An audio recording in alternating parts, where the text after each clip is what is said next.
Welcome to Muddy River News This Week, furnished by Harvey's. I'm Bob Goff. My guest today is Brian Canfield, the CEO of Blessing Health System. Welcome. Thank you very much. Pretty new to the overall job, but you've been at Blessing for a couple of years almost now, as with the hospital. But now you are the CEO of the overall operation. That's correct. I got here in December of 2021, right before Christmas. And just a note to everyone: not a good time to move. No. Right before Christmas, but no. Yeah, it's an incredible opportunity to be here, and really love the opportunity to serve the members of this community. And before that, you have a rather extensive military background. Yeah, before I came here, I was in Pinehurst, North Carolina, with a rural health system as their COO for 9 years, which was after I retired from my military service. So I did 28 years active Army, stateside and abroad. How did you find the transition from going to military life to civilian life, especially in a COO in an executive type role? Believe it or not, it really wasn't that difficult. In many ways, folks might not believe this because they kind of think of a stereotypical, draconian decision maker in uniform. But honestly, in healthcare, getting collaboration and unity of effort is a key ingredient for success. And I found that was the way I had to do my business in the military as well. When forced to make an instantaneous decision, without question, I can do it. But if you want everybody to be fully bought in, you really need to kind of make sure everyone has their chance to understand the why and make their commitment fully known so that it can all be agreed upon. And as you came in here, of course, we've got a lot of people within the Blessing administration who've been here a long time, but you've got some new people who are kind of working their way in. How is that chemistry? How are those two things meshing? I think really nicely. The complement of a little bit of new and some seasoned veterans goes really well. It is good to have a few new ideas brought in, and most of the folks that have been here for a while have been very, very receptive to that. So I think it's really gelling quite nicely. Yeah, because I know with any long-term organization, sometimes people can be resistant to change. And, of course, in management, I had to read the book, Who Moved My Cheese and all Sure. that stuff. But it's once if you're willing to embrace, it doesn't have to be wholesale change, especially if you've got an operation that's moving pretty smoothly and pretty efficiently. But you're right, it doesn't hurt to take that other outside perspective sometime and say, well, what about this? That's correct. And in many ways, folks will sometimes say they're really interested in changing it up, but what they really mean is just don't change my stuff up. Yeah. Everything else is fine. So, but I've been warmly welcomed with some great new innovative ideas that we've been kind of taking up. And I'll be candid, the system has done some incredibly innovative things. Our drive-through express clinic, I can tell you from where I came from, we would have killed ourselves to have something like that available. We used tentage and drive-through awnings. This is just an incredible resource to have in our community. And to young moms with babies, or to folks with animals, I even heard the other day, hey, we should have a vet out in the express clinic so they don't have to get their dog out of the car.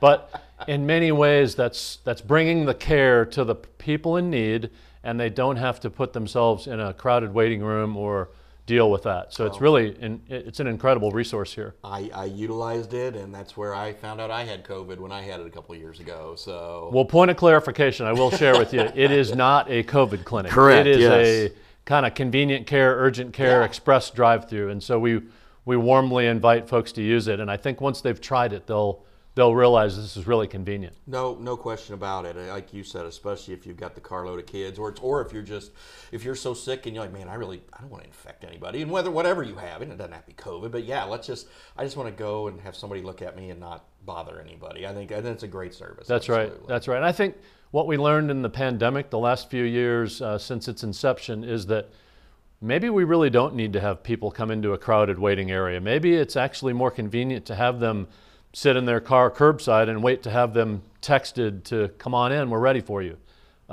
In many ways, I've heard some other colleagues across the nation, they're kind of taking back their waiting areas and turning it into additional clinical space and letting the patients enjoy the luxuries of their cars in the parking lot. Yeah, that sounds really convenient. You know, when people come into town, they hit Broadway. Of course, they see the facility there, right there at 11th. But you've got a nice new facility, still relatively new facility out there at 48th and State. How is that servicing what the system needs? What an incredible resource! It is absolutely amazing that we would have something like that here, and I think we're just kind of getting in stride with making it optimized to its full capacity.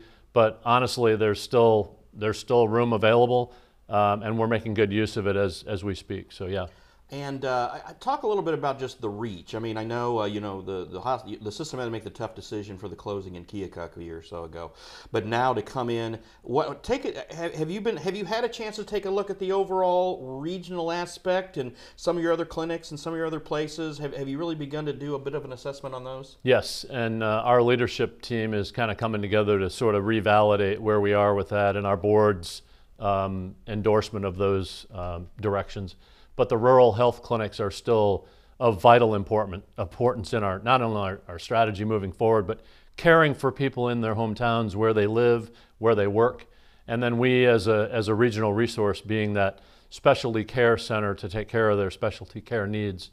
And exploring more of how we get our Hannibal Clinic folks tied into the overall health system. That's been a huge effort this past year with changing their electronic health record so that it's on the same platform that the rest of the system is on, as well as our providers there getting gelled in with the providers that are here and understanding how we can all collaboratively work together. And you talk about that kind of collaboration, and I know, of course, you know, here with you guys as well as Quincy Medical Group, and like you talked about the folks at Hannibal Regional, Hannibal Clinic, to be able to go to one place, and in case it's like an emergency or short term or whatever, but to be able to just get on the network and not have to, you know, hey, I need to find out what your doctor, if I'm in Hannibal and I need to find out what your doctor said in Quincy, and sometimes minutes and seconds matter. So it's really great to have all that information talking to each other. That's right. Interoperability and being able to get the data in front of the provider that makes the decision in a real-time perspective is of eminent importance. Talking a little bit to Brian Canfield again, the CEO of Blessing Health System, and again, you haven't been in the chair very long, but you've got this feel. How do you like Quincy? I love it. My wife and I are just kind of putting the finishing touches on the home that we bought and done some renovations too, but we absolutely love it. And the folks of this community are so warmly welcome to, not only to us as new people, but to just generally being nice. I grew up in the Midwest in Iowa and Minnesota. I understand what Midwest nice is. And when you've lived in many other different places, you love it when you come back to it because it's just absolutely real, genuine, kind, compassionate, nice. Well, and I think the other thing is, you know, being in your position, you know, the largest employer in the area, you know, and you look at that, and it's, you know, you make such an impact not only in the care you provide, but also the jobs and the people. Talk a little bit about how that has been, because I know, again, the pandemic was a rough patch for everybody in a lot of aspects, but nobody more so than our healthcare providers who are just doing their jobs. Talk a little bit about what it means to be such an integral part of this community. Well, of course, we're taking care of not only our employees, but their families, their neighbors, their loved ones, their school kids, friends. Everybody kind of knows one another in some form or fashion. And as I've learned here, there's many families that have many deep connections. And so you just have to make that assumption that someone's related to someone.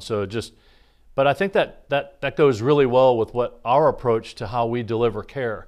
We need to take care of everyone like they're our most cherished loved one. Just flat out, we will never fail if we do it that way. No matter what your delivery of your message, if you're sitting in front of your grandmother, your spouse, your child, if that message doesn't resonate with that person, you better check it and make sure that you revisit what that message needs to be. Last question as we wrap up here. You know, again, with you being relatively new to the area, it would seem to me, and I know employee and physician recruitment is huge for you guys. I would think you'd be no better person. I know you've got a team that does that, but I think you'd be no better person than to sit down with that doctor when you have to bring him or her into town and say, hey, I came here, I really like it here, I think you'd like it here too. Is that a major selling point right now? I believe it is, and I'm really complimentary of our recruitment team. They really do an incredible job of making Quincy easily bought into by someone coming from the outside. But both our HR VP, Michelle Zeck, and myself, relatively newcomers to the community, we're talking to them firsthand on kind of what our experiences were with finding housing, finding just our way around. And we do participate in those recruitment efforts. I do not miss those. And especially with and you have to work with the city and the county and the schools and everybody, because everybody's trying to sell and promote Quincy. And especially again when you're the largest employer in the region, having those relationships with the mayor, the county board chair, GREDF, it really all ties in together because we're trying to be one big successful regional community here. Absolutely, and growth is of importance to us as well as a healthcare system, as well as this community, and bringing the right players in are of imminent importance. So we definitely share in that importance for this growth pattern. Well, Brian Canfield, I thank you for your time. I really appreciate it, and we look forward to talking again in the not-too-distant future. Thank you very much. Appreciate your time. That's all the time we have for now. I'm Bob Goff. We'll see you next week.